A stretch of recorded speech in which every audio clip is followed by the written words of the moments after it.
सुनीति, अब एक पल भी देरी नहीं की जा सकती है। नदी का किनारा टूट गया है। मैंने अपनी आंखों के सामने गोमती का घर पानी में बहते देखा है। हमारे घर में भी पानी लगभग घुटनों तक आ गया है।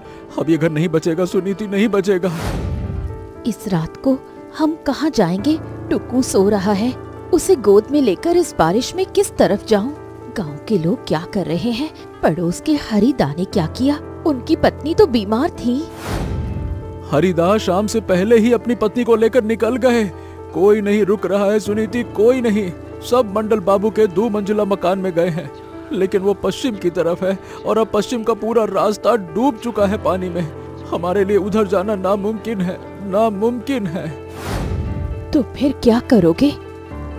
देखो, अगर हमें जाना ही है तो पूरब की तरफ जाना होगा, यानी जंगल की तरफ। अरे कम से कम उधर कुछ ऊंची जगह है, पानी वहां इतनी जल्दी नहीं पहुंचेगा। जंगल में इस रात के अंधेरे में जाओगे? क्या तुम पागल हो गए हो? उस जंगल के भीतर तुम खुद दिन के उजाले में भी नहीं जाते। जहाँ लोग कहते हैं कि डाकुओं का डेरा है, तुम वहाँ जाने की बात कर रहे हो। देखो, मैं सब कुछ सोच समझ कर ही कह रहा हूँ सुनीति। अरे डाकुओं के डर से यहीं बैठे रहेंगे तो बाढ़ में बह जाएंगे। ये बिल्कुल वही हाल है कि एक तरफ कुआं, दूसरे तरफ खाई। अरे जब मरना ही है तो जहाँ सबसे देरी में मरेंगे वहाँ चलते हैं ना। अरे डाकुओं का बाद में देखा जाएगा, पहले बाढ़ से तो बचे। अब इन दोनों में से किसी एक को चुनना होगा। अरे कम से कम डाकू इंसान तो हैं, ये भी तो सोचो। हाथ जोड़ने पर शायद कुछ रहम खा जाए। अरे जान से ना मारे तो गुलामी करवा लेंगे। मैं कुल्हाड़ी ले रहा हूँ, और सुनो, एक बढ़िया मस्त दरात भी ले लो, हंसिया। ठीक है, लेकिन मन ही मन भगवान को याद कर लो।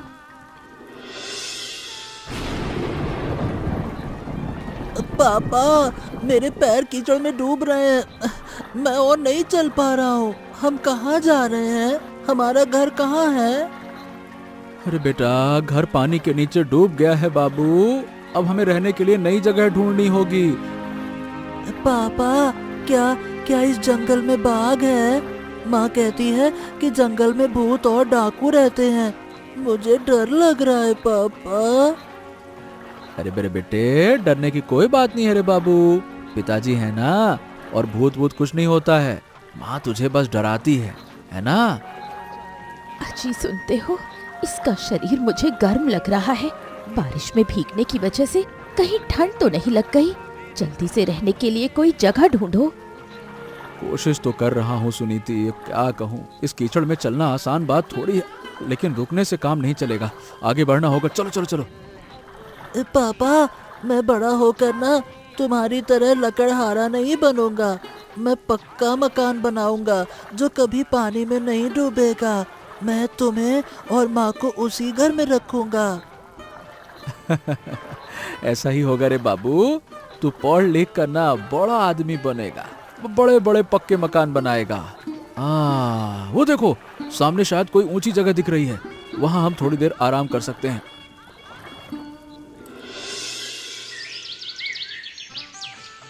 मैं इस जगह को पहचान नहीं पा रही हूँ। तुम तो रोज लकड़ियाँ काटने जंगल आते हो। क्या ये रास्ता तुम्हारी पहचान का है? सच कहूँ तो मैं भी पहचान नहीं पा रहा हूँ। मैं जिस तरफ लकड़ियाँ काटता हूँ वो पश्चिम का जंगल है। इस तरफ मैं कभी नहीं आता। गांव के कई लोग कहते हैं इधर डाकू रहते हैं, इसीलिए डर के मारे कोई नहीं आता। तो क्या हम अभी उसी जगह पर हैं? हे भगवान, एक तरफ बाढ़ और दूसरी तरफ डाकू।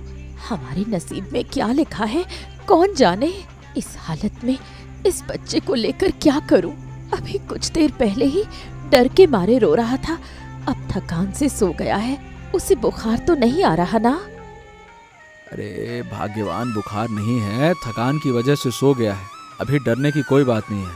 अच्छा सुनो सुनीति, डरने से काम नहीं चलेगा, हमें हिम्मत रखना पड़ेगा।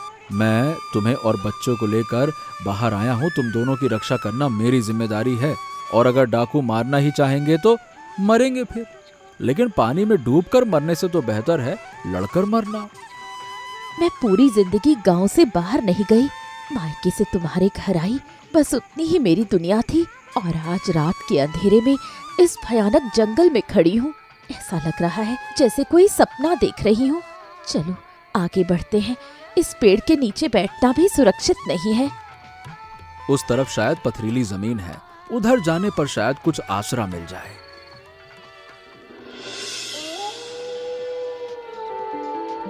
अरे कौन हो तुम लोग? इस रात में यहाँ क्या कर रहे हो? जानते नहीं ये किसका इलाका है? तुम्हारे हाथ में क्या क्या है? क्या कुल्हाड़ी? अरे अभी इसी वक्त इसे जमीन में फेंक दो, नहीं तो अच्छा नहीं होगा। हाँ भैया, कुल्हाड़ी फेंक रहा हूँ। मैं लकड़हारा भोला हूँ, नदी किनारे के गांव से आया हूँ। बाढ़ में हमारा घर बह गया, बेटे और पत्नी को बचाने निकला था और अंधेरे में रास्ता भटक गया। अरे हम किसी की बात पर भरोसा नहीं करते। यहाँ कितने ही लोग जासूसी करने आते हैं। हालांकि तुम्हारा चेहरा देखकर नहीं लगता कि तुम लोग खतरे वाले हो, लेकिन ये सरदार को समझना होगा। चलो तुम्हें सरदार के पास ले चलते हैं। भागने की कोशिश मत करना, चलो। भागेंगे नहीं भैया, कहाँ भागेंगे? पीछे पानी है, सामने तुम लोग, चारों तरफ रास्ता बंद है और सरदार के सामने सब कुछ बताना होगा। चलो। सरदार, जंगल में एक परिवार मिला है। ये लोग खुद को लकड़हारा कह रहे हैं कि बाढ़ में घर बह गया और रास्ता भटक कर इधर आ गए हैं। अब आप जो कहेंगे वही होगा सरदार। इन्हें मार कर भगा दें या रखें? पास आ रहे लकड़हारे, देखूं तेरा चेहरा तो देखूं। मैं विक्रम हूँ, लोग मुझे इस जंगल का राजा कहते हैं, लेकिन देख रहा है ना अभी राजा के शरीर की क्या हालत है। इस बरसात में कहीं जा नहीं पाता, कुछ कर नहीं पाता, बस दिन भर लेटे लेटे गुफा की छत देखता रहता हूँ। सरदार, मैं आपके पैर पड़ता हूँ, मुझे और मेरे परिवार को मत मारिए। मैं एक गरीब लकड़हारा हूँ, मुझे मारकर आप लोगों को कुछ भी हासिल नहीं होगा। मेरे पास कुछ भी नहीं है, जो कुछ था सब पानी बहा कर ले गया। आप चाहे तो हम आपके लिए लकड़ियाँ काटेंगे, पानी लाएंगे, जो कहेंगे वो करेंगे। बस हमारी जान बख्श दीजिए हमारी जान बख्श दीजिए। बस उठ। अरे पैर में पड़ने की जरूरत नहीं है। मैं डाकू हूँ रे डाकू, कातिल नहीं। जो इंसान अपनी पत्नी और बच्चे को लेकर बाढ़ से जान बचाकर भाग रहा हो, उसे मारने जितना नीच मैं अभी नहीं हुआ। मैं भी कभी एक गृहस्थ था, जमींदार के अत्याचारों से सब कुछ खोकर इस जंगल में आना पड़ा। सरदार हम पर दया कीजिए सरदार। मैं तुझे इस गुफा में पनाह दूंगा। जब तक बरसात कम नहीं होती तुम लोग यहीं रहोगे। लेकिन एक समस्या है, यहाँ खाना नहीं है। हम खुद पिछले 3 दिनों से भूखे हैं। इससे पहले 2-4 कच्चे केले खाकर वक्त काटा था। देखा सरदार का हाल, लगता है बहुत पुरानी बीमारी है। सीने में इतना कफ जमा है कि ठीक से सांस भी नहीं ले पा रहे हैं, नींद में भी खांस रहे हैं और बाकी लड़कों की आंखें भूख के मारे धंस गई हैं। हाँ सही कहती हो, मुझे भी देखकर दया आ गई। अरे सोचा था भयानक लोग होंगे, हमें मार डालेंगे, लेकिन सरदार ने जरा भी गुस्सा नहीं दिखाया, बल्कि हमें पनाह दे दी। वाह! लेकिन ये बताओ सुनीति, सबके खाने का इंतजाम कैसे करेंगे? हम भी भूखे हैं, हमारे पेट में भी तो आग जल रही है। सुनो, एक बात कहती हूँ। मेरी माँ ने मुझे सिखाया था कि जंगल में बहुत सी साग सब्जियाँ मिलती हैं। बचपन में मैं माँ के साथ जंगल आती थी। माँ दिखाती थी कि बरसात में जंगल में कितना साग मिलता है। अगर मैं इस गुफा के भीतर एक रसोई बना सकूं तो सबको खिला पाऊंगी। हैं? गुफा के अंदर रसोई कैसे करोगी भला? चूल्हा कहाँ है, बर्तन कहाँ है, ना तेल ना मसाला, किस चीज से पकाओगी बताओ? मिट्टी से चूल्हा बना दूंगी। गुफा में पत्थर तो है ही, तुम अंदर सूखी लकड़ियाँ इकट्ठा करके रखो। मैं डाकुओं से कहकर जंगल में साग पत्ते मंगवाती हूँ। मैं सब संभाल लूंगी, मुझ पर थोड़ा भरोसा रखो। क्या क्या मिला बताओ तो, मैं देखती हूँ कौन सा क्या है। वाह, बहुत बढ़िया। इन सबको मिलाकर एक शोरबा बनाया जा सकता है। लेकिन नमक कहाँ से मिलेगा? नमक के बिना तो खाने में स्वाद ही नहीं आएगा। नमक हमारे पास है थोड़ा सा। सरदार हमेशा कुछ नमक और मसाले गुफा में रखते थे, वो सब मैं तुम्हें दे दूंगा। हमारे पास पकाने के लिए जो कुछ है सब तुम्हारा है। तब तो काम बन जाएगा। लेकिन भाभी सच कहूँ तो मैंने 12 साल डकैती की है, पर कभी सोचा नहीं था कि कोई हमारे लिए खाना बनाएगा। हम तो चोर डाकू हैं, हमें देखकर तो लोग भाग जाते हैं, और तुम हमारे लिए खाना बना रही हो, ये बात मुझे समझ नहीं आ रही। भूख की कोई जाति या धर्म नहीं होता फणी भाई। भूखे को खाना खिलाना पुण्य का काम है, चाहे वो इंसान कोई भी हो। तुम डाकू रहे या राजा, मुसीबत में सब बराबर हैं। और तुम लोगों ने तो इस आफत में हमें आसरा दिया है। क्या ये छोटी बात है? अगर तुम लोग ना होते तो आज रात हम तीनों पानी में बह गए होते। भाभी, बहुत दिनों बाद किसी ने हमसे इतने प्यार से बात की है। पता है भाभी, जब मैं 5 साल का था ना, तभी माँ गुजर गई थी। उनका चेहरा भी मुझे ठीक से याद नहीं है। तब से इन्हीं रास्तों पर भटका हूँ, मार खाई है, चोरी की है, और आखिरकार डाकू बन गया। लेकिन आज जैसे माँ की याद आ रही है। फणी भाई, तुम्हारी माँ अभी भी है, देखना एक दिन सब ठीक हो जाएगा। वाह, ये कैसी खुशबू आ रही है। कौन खाना बना रहा है? फणी, अरे ओ फणी, गुफा में क्या हो रहा है? मुझे उठने में मदद कर, मैं देखना चाहता हूँ। अरे पकड़, मेरा हाथ पकड़। न जाने कितने जमाने बाद खाने की ऐसी खुशबू मिली है। सरदार, मैं लकड़हारे की पत्नी हूँ। थोड़ा साग का शोरबा बनाया है। जंगल में अरबी, हेलेनवा और कलमी साग मिला था।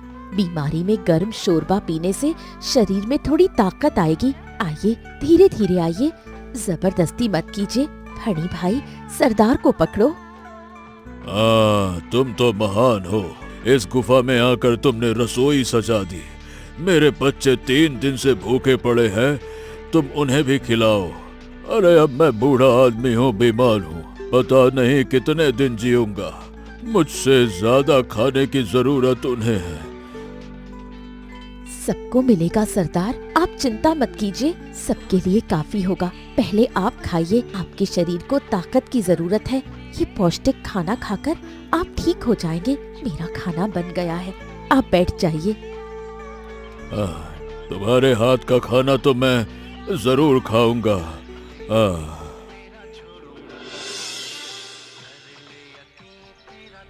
फरी काका, क्या तुम सच में डाकू हो? पर तुम देखने में तो डाकू जैसे नहीं लगते। तुम तो मेरे बड़े काका जैसे दिखते हो। मेरे बड़े काका ना शहर गए हैं काम करने, बहुत दिनों से आए नहीं हैं, चिट्ठी भी नहीं भेजते। पापा कभी कभी काका को याद करके रोते हैं। अच्छा ये बताओ, तुम मेरे काका बनोगे क्या? ये बता रे, डाकू देखने में कैसा होता है? क्या डाकू के सींग होते हैं क्या? पूंछ होती है? अरे डाकू भी इंसान होता है रे बाबू। मैं जानता हूँ डकैती अच्छी बात नहीं है। चल, मैं बनूंगा तेरा काका, तेरा प्यारा काका। काका काका, मेरे काका। अच्छा काका, आपको पता है माँ ना दुनिया की सबसे अच्छी रसोइया है। गांव में जब कोई दावत या शादी होती है तो माँ ही सब खाना पकाती है। सब कहते हैं कि मेरी माँ के हाथों में ना जादू है, जादू। तेरी माँ सच में बहुत अच्छा खाना बनाती है। सरदार ने खुद खाकर तारीफ की है, हम सबको बहुत अच्छा लगा। तेरे माता पिता दोनों बहुत अच्छे इंसान हैं रे। ऐसे लोग भी दुनिया में होते हैं, ये मुझे आज ही पता चला। अच्छा काका, ये बताओ तुम रो क्यों रहे हो? क्या डाकू भी कभी रोते हैं? डाकू तो रुलाते हैं। अरे रोते हैं रे बाबू। डाकू भी रोते हैं, और हम लोग वो डाकू नहीं है जो रुलाएं, समझा?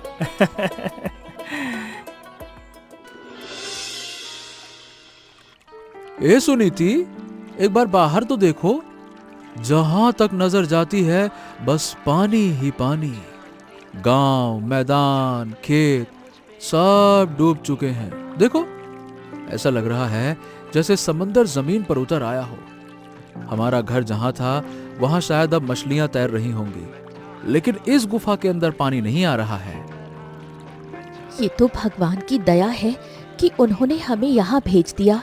अगर गांव में होते तो आज बह गए होते। इस गुफा ने ही हमारी जान बचाई। और रसोई में देखो, मैंने कितना कुछ इकट्ठा कर लिया है। भड़ी भाई और उनकी टोली के लड़के रोज जंगल से जो कुछ ला पाते हैं, सब मिलाकर काफी इंतजाम हो गया है। कल पुंटी मछली का शोरबा बनाऊंगी। सुनीति, तुमने तो इस गुफा को ही घर बना दिया है। मुझे तुम पर पूरा भरोसा था और तुमने उसे सच कर दिखाया। सब लोग तुम पर गर्व कर रहे हैं। हमारी ये नेकी शायद एक दिन इन्हें सचमुच बदल देगी।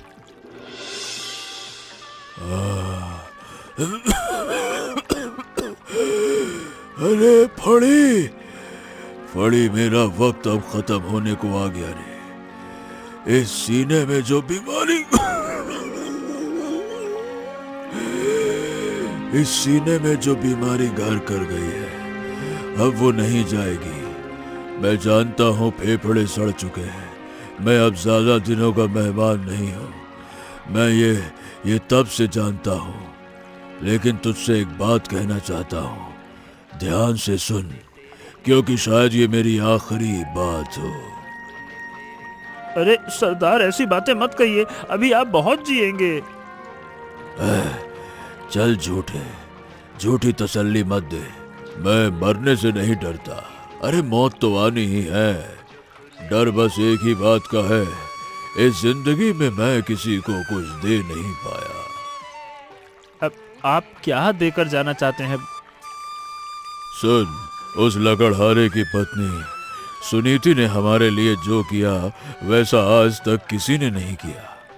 मैंने 40 साल डकैती की, बहुत धन दौलत लूटी, पर कभी किसी से प्यार नहीं मिला।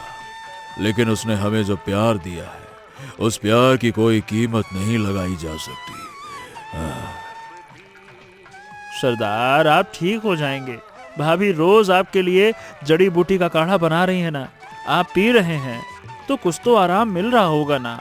पानी कम होते ही हम डॉक्टर को दिखाएंगे, आप चिंता ना करिए। अरे नहीं रे, अरे डॉक्टर भी अब क्या कर लेगा है? लेकिन मेरे पास एक चीज है। क्या चीज?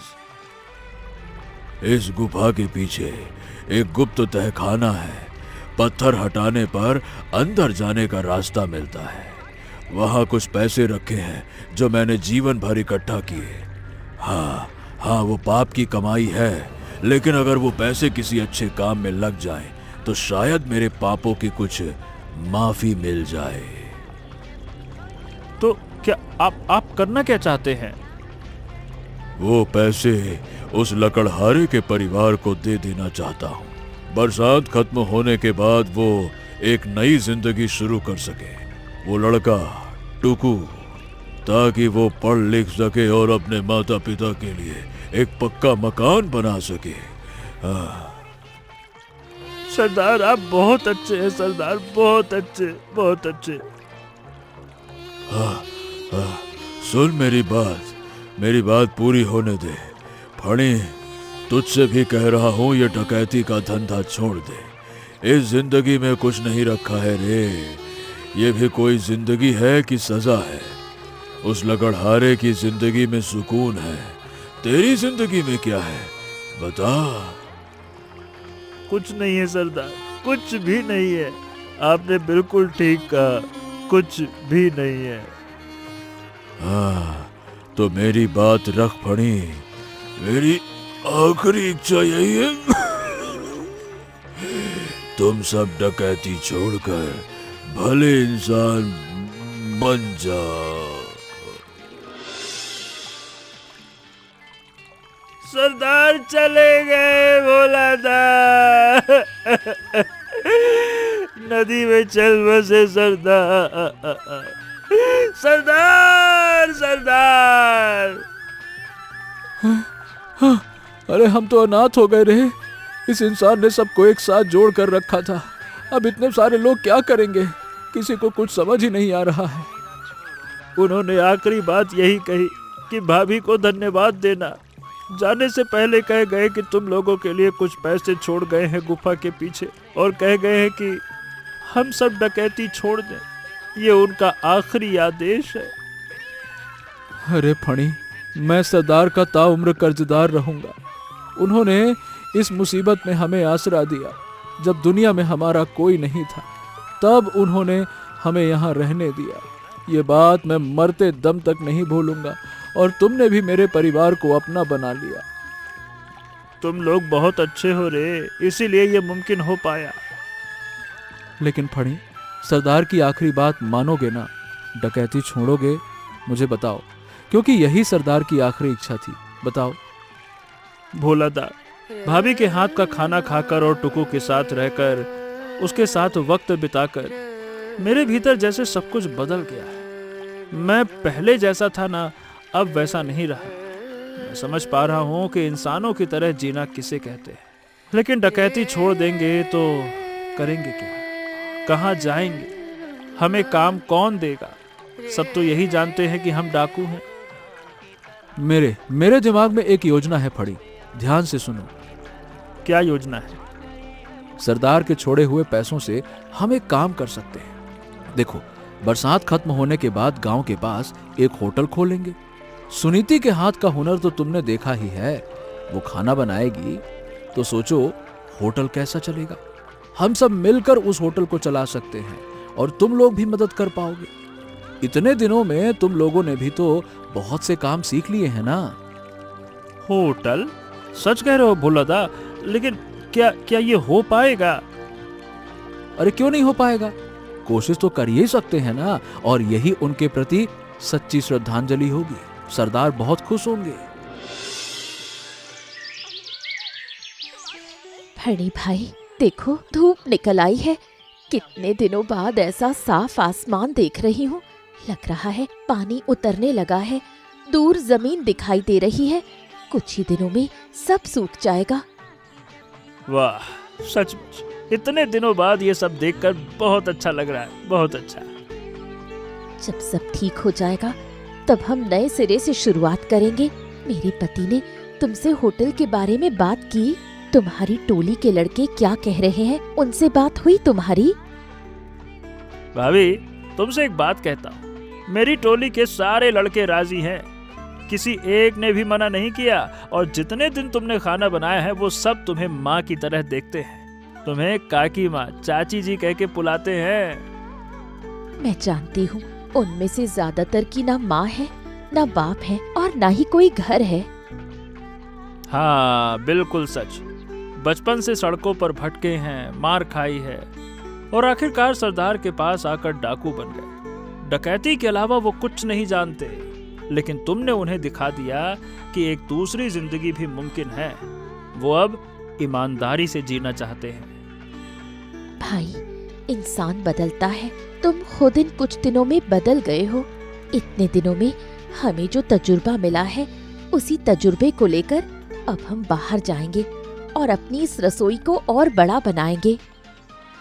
इस बरसात ने हम सबको सिखा दिया कि रसोई के काम में कैसे मदद की जाती है। हम बहुत कुछ सीख गए हैं भाभी, और अब हम तुम्हें इतनी मेहनत नहीं करने देंगे। हमारा होटल हर गरीब दुखिया के लिए खुला रहेगा और वहाँ सबकी जगह होगी फणी भाई। तुम्हारी टोली के लड़कों की और उन जैसे अनगिनत गरीब परिवारों और पूरे गांव की। हमारी ये रसोई बहुत से लोगों का भला करेगी। भाभी, तुम सिर्फ खाना बनाना ही नहीं जानती, अरे तुम्हारा दिल भी बहुत बड़ा है। हमारे सरदार इंसान पहचानने में कभी भूल नहीं करते थे। ये बात तुम दोनों को देखकर ही हम समझ पाए थे। खैर, अब से सबको साथ लेकर धीरे धीरे काम में जुटना होगा। मैं जाता हूँ और सबको बताता हूँ। देखा ना आपने, इस महाविपत्ति के बाद भी अगर हम ईमानदार रहें तो न सिर्फ हमारे सामने अच्छे दिन आए, बल्कि हमारे साथ साथ कई लोग भी बदल गए जो पहले कितने बुरे इंसान थे। इसलिए अगर आप सब अच्छे बने रहेंगे तो आपको देखकर ये समाज भी बदलेगा। हमारी ये कहानी आपको कैसी लगी हमें कमेंट करके जरूर बताइएगा और चैनल को सब्सक्राइब करके दोस्तों के साथ में शेयर कीजिएगा।